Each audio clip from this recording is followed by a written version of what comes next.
April 9th, 1865, Palm Sunday. At the village of Appomattox Courthouse in Virginia, Confederate General Robert E. Lee surrendered to United States Lieutenant General Ulysses S. Grant. Lee's capitulation effectively signaled the end of the Civil War and the death of slavery in the United States. As Lee and Grant negotiated the terms of surrender, the government in Washington was wrestling with what was being called Reconstruction. On the surface, Reconstruction just meant restoring the rebel states to the Union. In fact, it raised a host of questions. Reconstruction is the process by which American society, North, South, black, white, tried to come to terms with the consequences of the Civil War, the reunion of the nation, the destruction of slavery, the question of what the status of the 4 million former slaves would be as free people in American life. 2 days after Appomattox, Abraham Lincoln spoke about Reconstruction at the White House. For the first time in public, the president suggested that some black men, the very intelligent, and black veterans deserved the right to vote. A man in the audience turned to his companion and said, "That is the last speech he will ever make." On April 14th, 1865, Good Friday, John Wilkes Booth made good on his threat. The reckoning for America's original sin was just beginning. The end of the Civil War brought more questions than answers. Even the status of slavery was unresolved. The 13th Amendment passed Congress in January, but it hadn't been ratified by the states. And what did freedom mean? Could the freed people be citizens? Were they entitled to a role in politics? Could they earn wages in the free market? It was a dangerous time that would have tested the abilities of even the greatest president.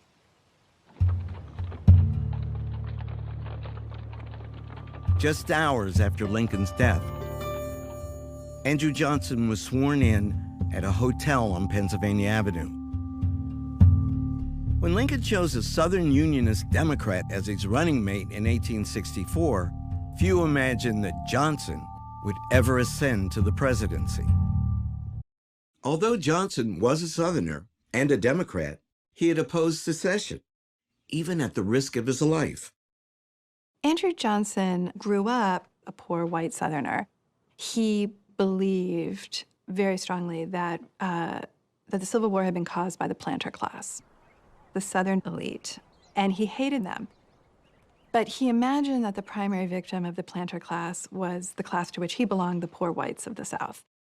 Andrew Johnson was the first man in this country made president by an assassin's bullet. He wouldn't be shy about using his newly gained power. Congress had gavelled out of session in March. They're not coming back till December. Out of session, they're stuck, and Johnson is in the driver's seat. The most famous black man in America, the abolitionist Frederick Douglass, had his doubts about the new president. At Lincoln's second inaugural, Johnson meets with Frederick Douglass. When Johnson realizes that he has to shake a black man's hand, his smile turns into a scowl. Douglass smells the liquor on his breath. He's already drunk at 11 a.m. Douglass says to his friend, no matter what else Andrew Johnson is, he is no friend of the black. Even as the freed people celebrated the death of slavery, Douglass was forced to wonder, in what new skin will the old snake come forth? Johnson's Reconstruction plan, which he put forward in May of 1865, basically gave amnesty to most white Southerners who would take an oath to the Union and also accept the end of slavery. But he said those who owned $20,000 worth of property before the war are not going to be covered by a blanket pardon. They have to come and get an individual pardon from the president. Johnson also began setting up new state governments in the former Confederacy. President Johnson had a very soft version of Reconstruction, almost like a restoration of the Southern states. White Southerners have to accept the fact that slavery is dead. But other than that, Johnson was giving them a free hand in keeping the black population under control. Many Republicans worried that Johnson was undermining the result of the war, but there wasn't much they could do because Congress was in recess. Johnson felt that he could handle Reconstruction perfectly well, and it would all be done by the time Congress came back into session in December 1865. In May, Andrew Johnson decreed that wealthy rebels would only be pardoned if they appealed in person to him. All through the summer of 1865, a steady stream of prominent Southerners, the very people Johnson loathed, called at the White House to beg the president's forgiveness. This was a poor boy who was not recognized among the elite class when he was in Tennessee. People that he had hated are now coming to him and asking for pardons, and he liked it. By the end of the summer of 1865, many of the former Confederates who took the South out of the Union have received presidential pardons, which means they are back in American society. They could vote. They get to make whatever laws they want, and there's nothing you can do about them. Many former Confederates stubbornly clung to the belief that their cause had been just. That whole lost cause myth developed out of the idea that the only reason why they were fighting at all was because the North was trying to suppress their rights. For the Confederacy, the war was absolutely about slavery. First, last, middle. All we have to do is look at the ordinances of secession, the debates in the various state legislatures, private letters. They're all talking about slavery as the cornerstone of their civilization. The Confederate Constitution was very, very clear in terms of the role of slavery in its society. Number one, that it shall in fact be perpetual. And number two, if the nation expands, slavery goes with it. Some people coped with defeat by mythologizing slavery. Others tried to recreate it. In November of 1865, the government that Andrew Johnson had set up in Mississippi passed a set of oppressive laws that applied only to African Americans. Soon, other Southern states followed suit. These laws became known as the Black Codes. The basic purpose of the Black Codes was to recognize that slavery has been abolished, but to make sure that there is as little change from slavery to freedom as possible. The key to the Black Codes was what they called vagrancy laws, things like that. Every adult black person was required to sign a labor contract for the year with a white employer. If they didn't do that, they would be considered a vagrant, and they could be fined, and if they couldn't pay the fine, they could be auctioned off to someone who would pay the fine, and then they'd have to work off the fine for that person. What's even worse than being arrested if you don't have a job is having your children taken away. So your neighbor down the road can go to the courts and say, John Jones, he can't take care of his children. He's indigent, but I'll take them in. And I will train them in farming methods, or I'll train the daughters in housewifery. And I will have their labor, and the parents will get a little bit of money at the end of their period of indenture. But Black parents didn't have a say in this. A lot of parents are fighting back and saying, no, they don't want their children to be apprenticed. They can take care of them. They also know that in apprenticeship conditions, they can't protect their children from physical and sexual abuse. It becomes a way for the planter class to continue stealing the labor of the children and sometimes stealing the children themselves. Enforcement of the Black Codes went hand in hand with relentless violence against the freed people. Outside of cities and towns, the Union Army was shrinking rather than expanding. You're looking at former slaveholders who can't imagine living in a world where slavery doesn't exist if the Union Army is not on the ground and the Freedmen's Bureau is not there to enforce the new rules. Then they were going to do whatever they could to keep the African American population in a state of subordination. The Ku Klux Klan is created in Tennessee in 1866. It coincides with the creation of black codes. You could argue that on some levels that the Klan is doing the same thing that the slave patrols did.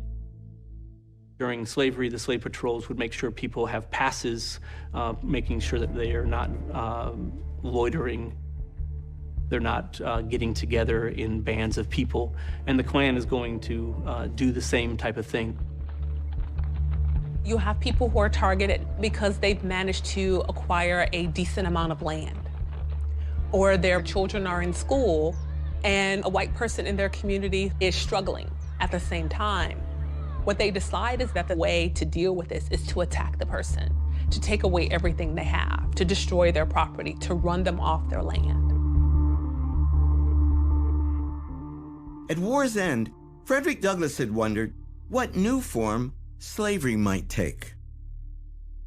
After 6 months of Andrew Johnson's Reconstruction, the answer was painfully obvious.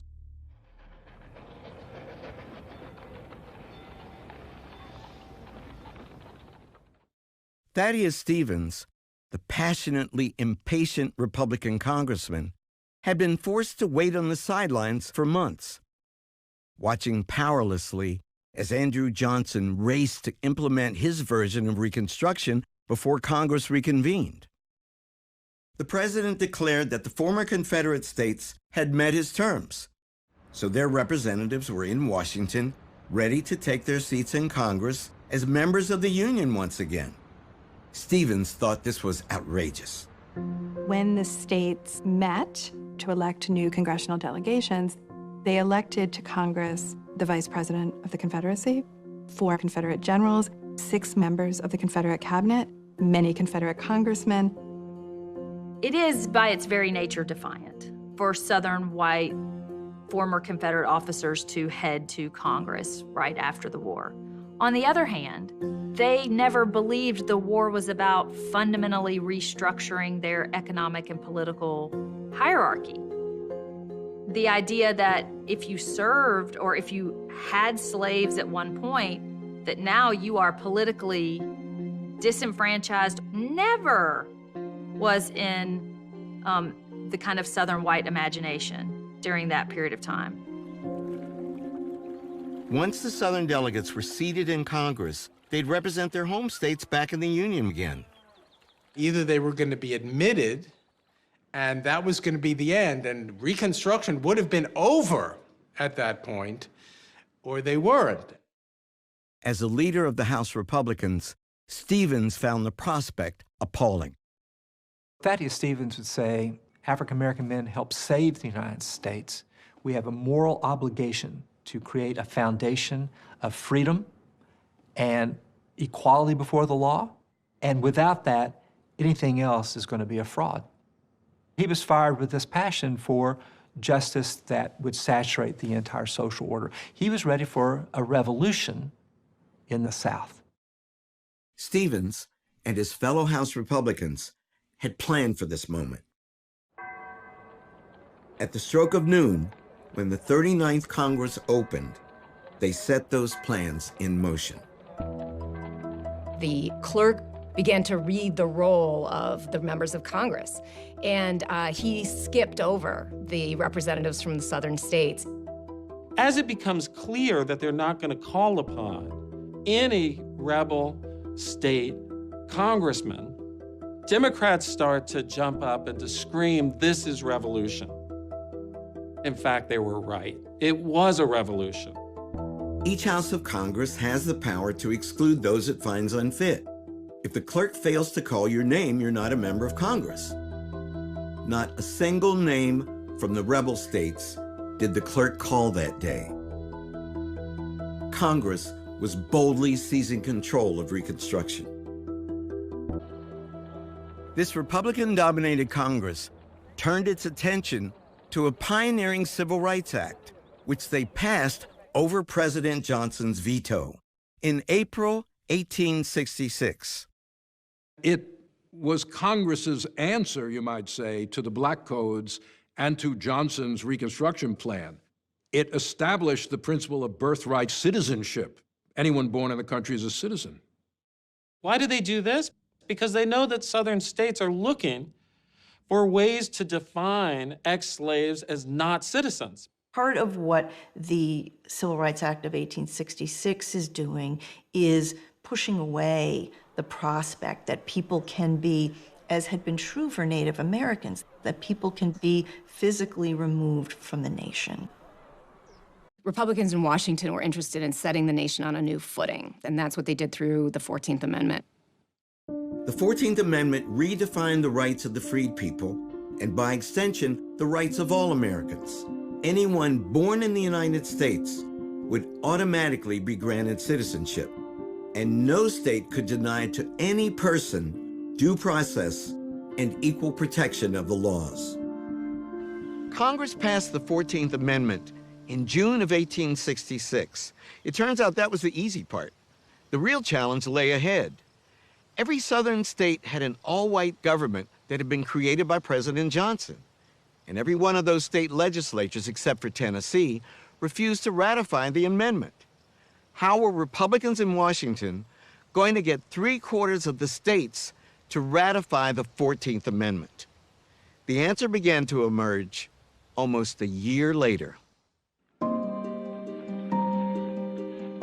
By the spring of 1867, the radical Republicans were firmly in control. Every former state except Tennessee remained out of the Union, having no say in federal elections. The Northern-dominated electorate had given the Republicans huge congressional majorities in the 1866 midterms. The newly empowered majority lost no time in passing sweeping new laws over President Johnson's veto.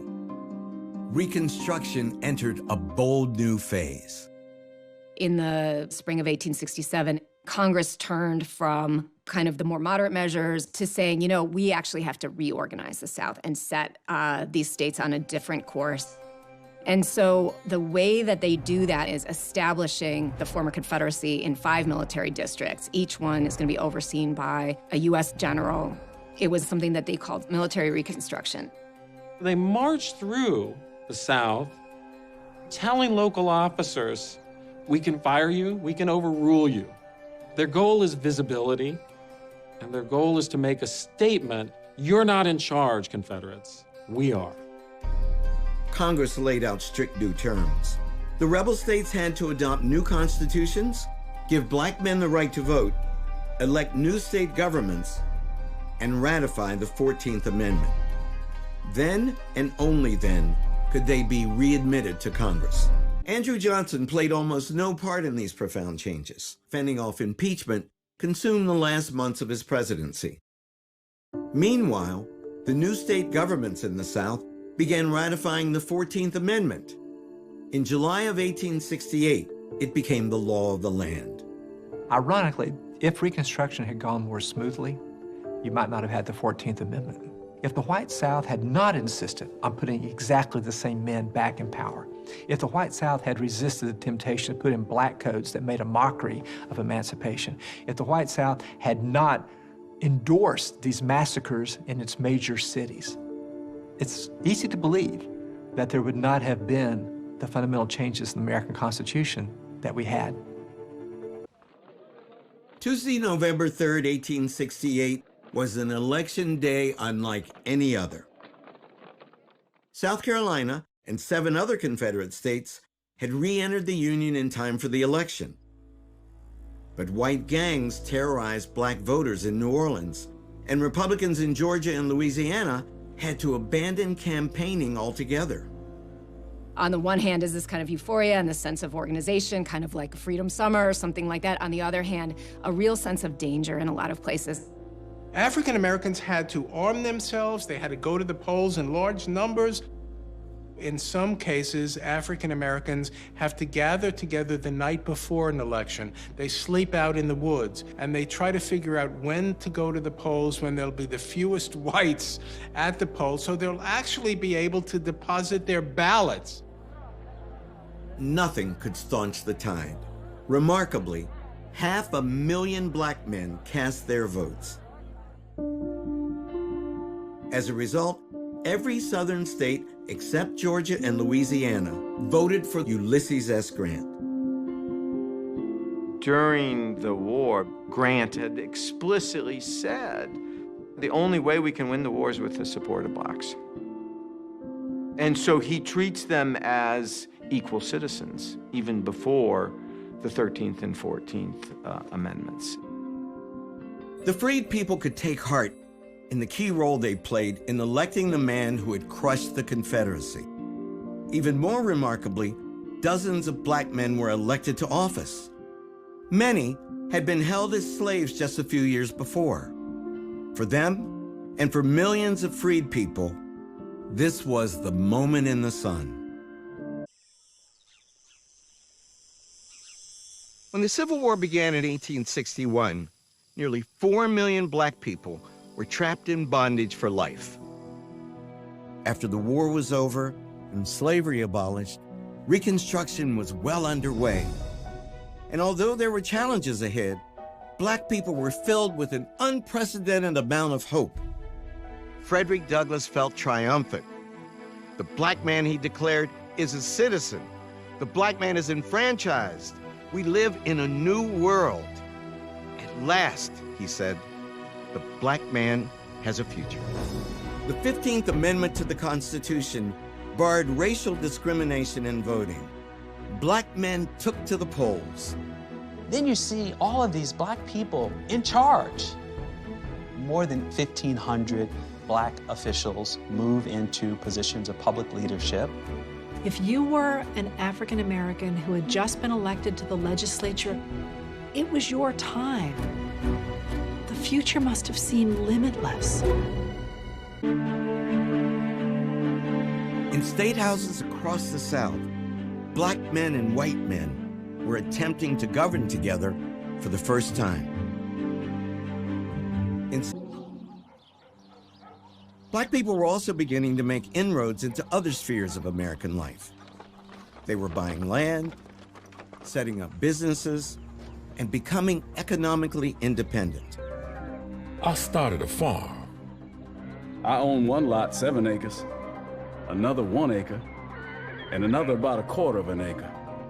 I bought myself a little plantation. I bought another place, and together, that makes 98 acres. I bought 150 acres. I have about 50 or 60 acres tended. I rented 43 acres of land. I have a good crop in. My husband put up an elegant blacksmith shop. I have a son I sent to school. It's a moment of possibility. They have reunited their families, they have formalized their unions, they have property, they have their own businesses. The 14th Amendment had granted equal citizenship to all Americans, especially African Americans. It was about being able to claim an American birthright, full citizenship. They saw themselves as really moving forward. What does real equality look like? It looks like equal protection under the law. Now African Americans could serve as sheriffs. So they were able to go out and make arrests and bring white perpetrators in for justice. Black people get to be judges. They get to sit on juries. They get to sign contracts in their own interest. One of the most tragic aspects of Reconstruction is that the more African Americans achieved, the more they put their lives at risk. I could hear the noise of the horses. They Ku Klux my house. They had on white gowns, masks on their faces. 75 men. They were Ku Klux. They tore her clothes off. I was blindfolded. Cut me with knives. They whipped me. They whipped me. put a rope around my neck to hang me. Southern Democrats used violence and terror tactics to disrupt Republican control and plot their return to power. They saw themselves as the redeemers of their states.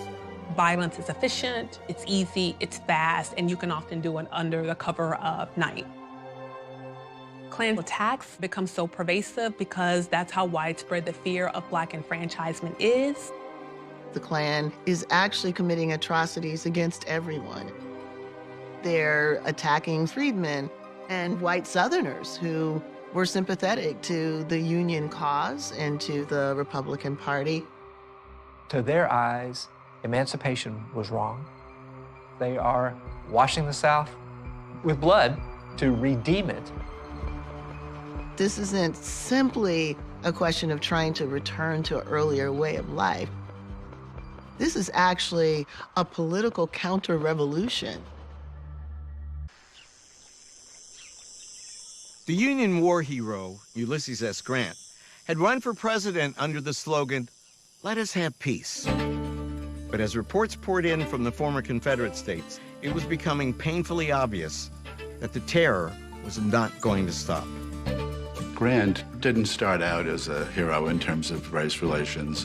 At first, he was very dubious about the fighting abilities of blacks, but he ended up becoming one of the greatest champions of recruiting and arming and equipping black soldiers. He had a remarkable record in terms of integrating blacks into the federal government. Grant's reaction to Klan violence is a strenuous one. He makes it clear to the Speaker of the House that Congress is going to have to address the situation. Grant was in step with a Congress that was determined to take action. Congressman Rainey, when he was arguing for protection against the Klan, said that when he and other Black congressmen left the seat of government to return home, they were at risk. There were a couple of incidents where he and others were physically confronted on the road, and only the intervention of federal troops kept things from taking a dire turn. He had absolutely no patience listening to anyone say that maybe the Klan didn't really exist, maybe it wasn't such a big problem. Rainey would say, "I just saw them a couple of days ago. What are you talking about?" And then go on to deliver a very convincing lecture. Saying that that violence was treasonous and the federal government had an obligation to do something about it. Congress passed a series of enforcement acts to address the crisis, the third of which is known as the Ku Klux Klan Act. All of which together were intended to put weapons into the hand of the federal government to directly intervene.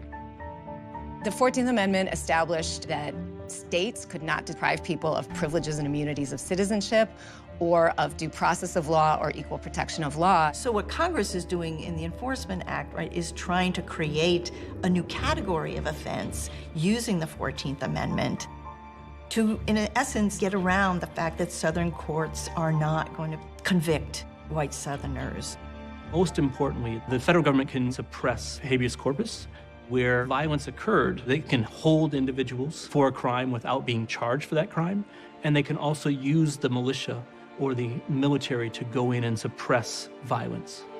To spearhead the operation, Grant appointed Amos T. Ackerman as Attorney General of the newly created United States Department of Justice, established in the executive branch in 1870.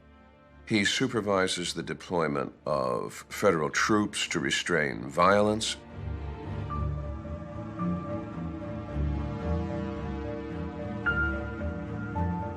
Many of the Klan members that believe that they're going to be charged by the federal government begin to run away and hide.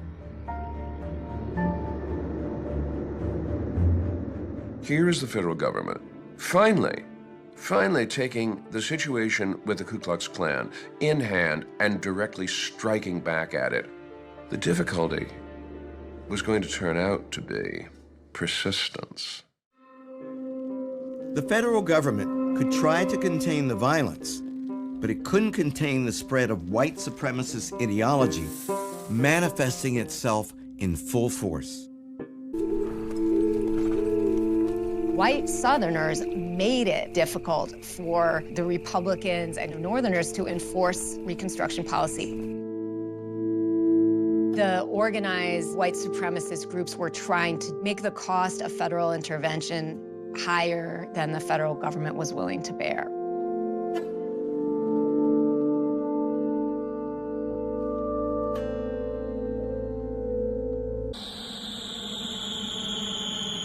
The brutal violence was accompanied by a major economic downturn, the first since the end of the war. It was known as the Panic. Banks and railroads were at the center of the storm, but soon it spread to every corner of the economy. The Panic of 1873 has enormously destructive influences through the economy, North and South. A really devastating impact is political. Northern Republicans lose election after election in the midterms of 1874 to Democrats who promised first to save the economy, but also to end Reconstruction in the South. Democrats achieve a majority in the House of Representatives for the first time since the Civil War. Democrats also gained control of state governments in Alabama, Texas, and Arkansas. Reconstruction's future was perilous. But the fight wasn't over. In 1874, congressional districts with majority black populations elected leaders like Robert Smalls and John Lynch. They would face stiff opposition as members of the minority party. The Democratic majority in the House of Representatives means no more money for Reconstruction initiatives. So if there will be political troubles around election time, if the Ku Klux Klan will suddenly reawaken and begin intimidating voters at the polls, murdering black people on the roads, night riding to terrorize blacks into submission, there will be no initiative coming out of Washington. Was there a sense of desperation because of the reversal of the 1874 election? What had been a 100-seat majority for Republicans turned into roughly an 80-seat majority for Democrats. Coming into the new Congress, we had a long lame duck session of about 3 months. The clock is ticking. African Americans know that this is really probably going to be the last shot at a far-reaching civil rights bill. It prohibited discrimination in public transportation, juries, public accommodations such as hotels, and public education. Immediately when the Civil Rights Bill came to the floor, Southern Democrats and Northern Democrats alike railed against the bill. They believed that it was unconstitutional. Opponents of the bill thought the U.S. government had no business telling the proprietors of restaurants or the people who run railroads who they could admit. These are private businesses, and they can decide who their clientele is. The critics believed that it was not about non-discrimination. They saw it as about social equality. And their view is that social equality could not be legislated.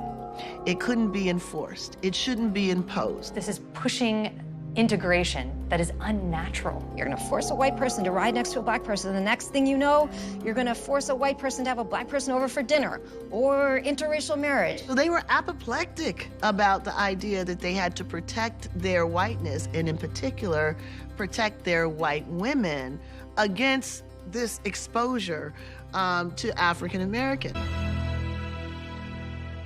Congress passed the Civil Rights Act, but there was a clause that was stripped from the final act, and that was about education. Americans were not ready for that kind of equality in education yet, and apparently wouldn't be for many, many more years. Grant saw that support for Reconstruction was eroding, so he decided to pull back on military interventions in the South to enhance his party's chances in the North. With the next presidential election months away, Washingtonians, black and white, came together to honor a past president, Abraham Lincoln.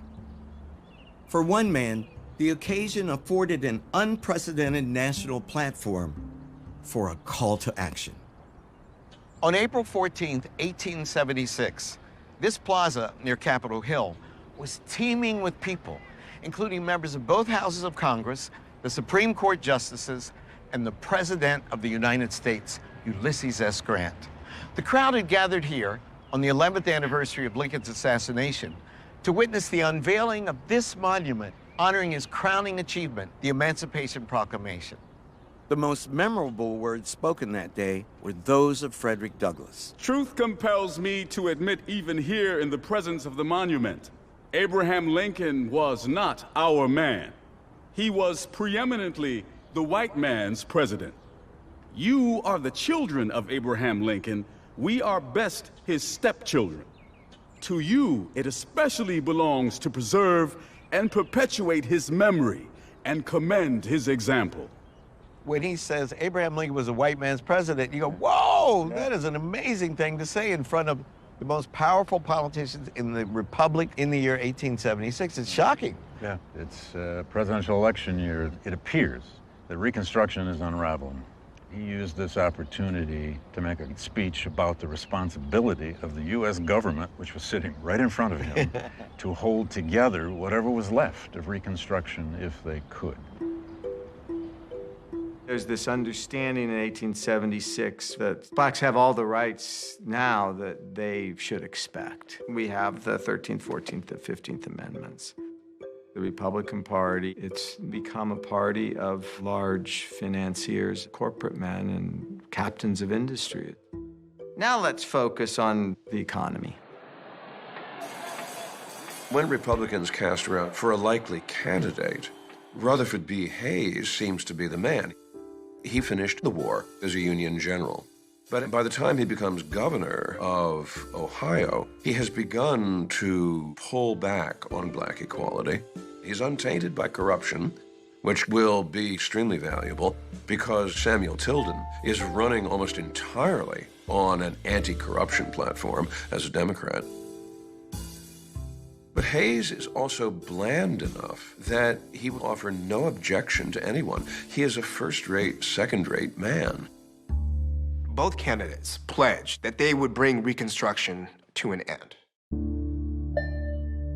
Election night is complete and utter confusion. Even though Tilden won the popular vote, the results from Florida, South Carolina, and Louisiana, where African Americans faced severe violent repression, were undetermined.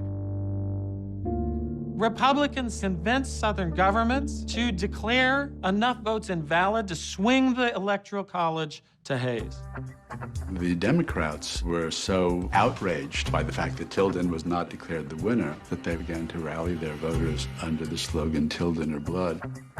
There were real fears of civil war. Grant started to call in troops to guard Washington. And he said, either party can afford to lose an election, but we as a people cannot afford to have a presidential election that is tainted by false or illegal results. Congress created a bipartisan commission that declared Hayes the winner by one vote. Democrats predictably cried foul. Hayes was referred to as brother Fraud v. Hayes. He was called his fraudulency. February, as Inauguration Day neared, the election still remained undecided. Republicans and Democrats came together and cut a deal. Hayes is inaugurated as President of the United States. It's hard to imagine, in the moment of an election, a party trading a presidential victory unless it means protecting their way of life. White supremacy is a long-term campaign. It was more important to reinstate that power structure than it was to win the White House.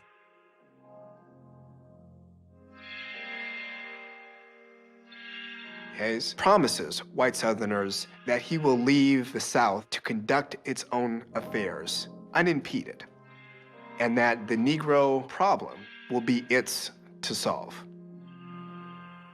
The federal troops stopped enforcing the kinds of reforms that had marked the Reconstruction era. The Southern states had been redeemed.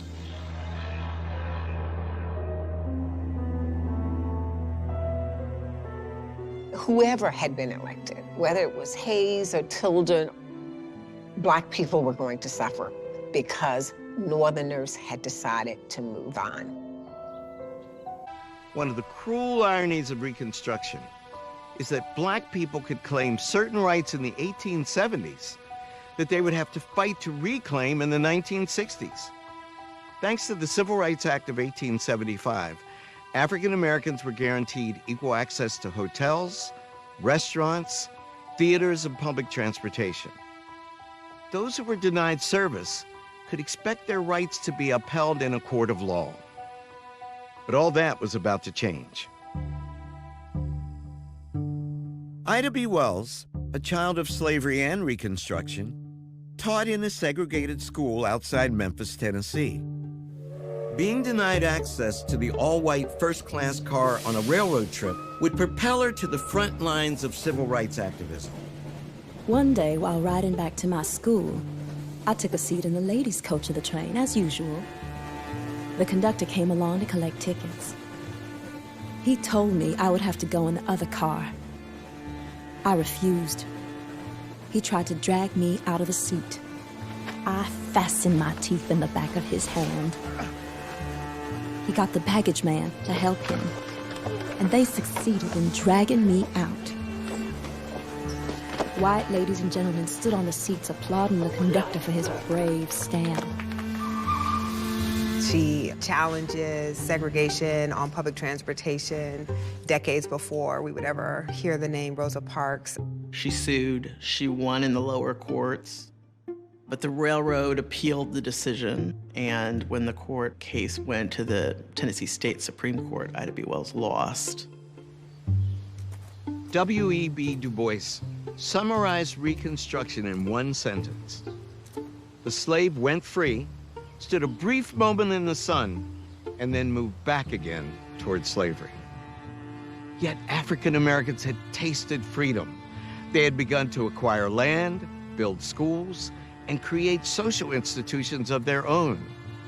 And though the tide was turning, they refused to give up on the promise of Reconstruction.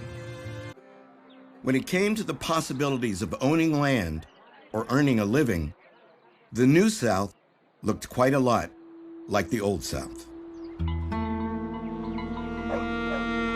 What African Americans want most is to own land. And some of them are able to access land, but by no means as many people as would desire land. Sharecropping emerges starting around the late 1860s, going into the 1870s, but it really doesn't become predominant until around 1880. African Americans are given access to plots of land, typically 30 to 50 acre plots, which they essentially control. They don't own the land, but they work the land as a family unit. But there are a lot of things about sharecropping that become quite oppressive. You would live on somebody's land and you would give over a share of your crop as rent. But the way that it worked is that people became increasingly in debt because there was always interest on whatever you're using, whether it was tools or seeds or the use of animals. There are yearly contracts that they have to sign. Most African Americans are not literates. They're not quite sure exactly what they're signing on to. They're signing away many aspects of their independence. Many of the sharecroppers worked on the same plantations that they were in as slaves. Many of them do become more impoverished over this period of time. Sharecropping wasn't even the worst of it. In a region still scarred by war and economic dislocation, the labor system that took shape in the late 19th century developed coercive means to ensure that cotton remained king. It was called convict leasing. Get arrested on a minor charge or a trumped-up charge, you could find yourself locked up and then hired out to a planter or even a corporation bidding on inmate labor. The pipeline from prisons to profits in this country has deep roots. The convict lease system was an inhumane and barbaric form of punishment, really emphasizing that African Americans were not afforded equal opportunity before the law. The convict lease system was, in effect, a form of slavery. Black women were also part of convict leasing and were often incarcerated alongside men. They were subject to sexual abuse and assault. Convict leasing used the criminal justice system to discipline the Black community to be subservient to the economic interest of white Southern elites. They were snatching up bodies everywhere to fuel this system. Segregation is growing, it's not receding. And it's not just impacting those who are the former slaves, not those who are agricultural workers, not just those in the rural South, but elite African Americans everywhere. The Supreme Court is going to rule on a number of cases cobbled together, which we have called the civil rights cases. The possibilities of freedom have been shut down, they've been closed off. The pathways that, could potentially guarantee success for a lot of people have been blocked by either violence or by new laws that are being passed to segregate on a racial basis. For a lot of people, they have to figure out to what degree do they try to fight the system, knowing that they or their loved ones could be killed. The 15th Amendment had removed race as a barrier to voting. And for the most part, African American men voted Republican. Southern Democrats, accordingly, cast about for ways to curb Black voting without triggering a response from Washington.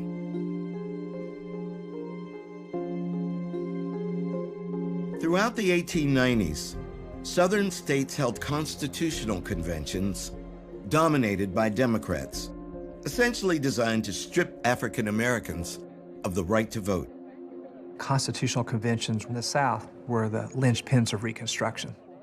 Those were essential to pass the 14th Amendment and then to apply for readmission in the United States. The constitutional conventions that follow 20, 25 years later run the story in reverse. They are the places where a lot of the gains of Reconstruction in politics are taken away. Starting in 1890, every Southern state writes a new constitution or passes new laws that deprive Black men of the vote without actually saying the phrase race or Negro or colored. The South goes from a time in which Black and white men are voting in very large numbers to in a very short period of time where they are not. We call that disfranchisement. Other Southern states took their cue from Mississippi. Voter suppression tactics included literacy tests, poll taxes, and the requirement that potential voters demonstrate that they understood the state constitution. Their combined effect was so successful that they depressed not just the Black vote, but the poor white vote as well. The disenfranchisement of African Americans in the decades after Reconstruction didn't exist in a vacuum. It was one manifestation of a pervasive ideology of white supremacy that presupposed that Black people were biologically inferior. From the most debased forms of popular culture to the ivory towers of academia, the onslaught of racist theories about African Americans amounted to character assassination on a race-wide scale.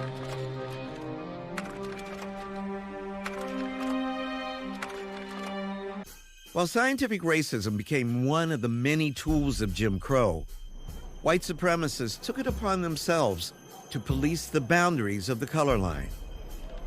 They were judge, jury, and executioner, substituting lynch law for the legal system. It's really beginning in the 1880s and by the 1890s that we see the explosion of this form of vigilante violence, of mob terror, directed towards the African American community.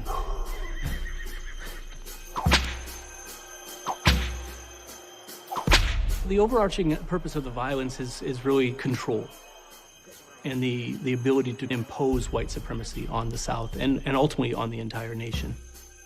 And as lynching becomes something that happens more and more in American society, it often takes on a more ritualistic character.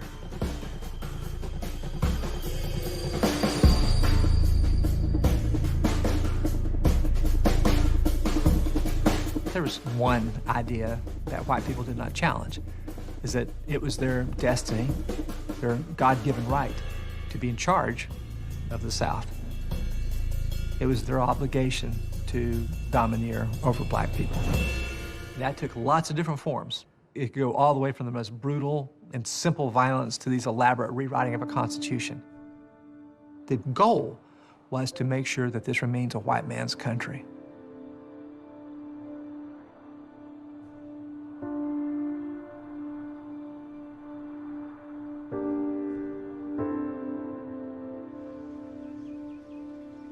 We sit in America and often judge violence that's perpetuated in other societies, how barbarian they are. Well, we've done the same thing.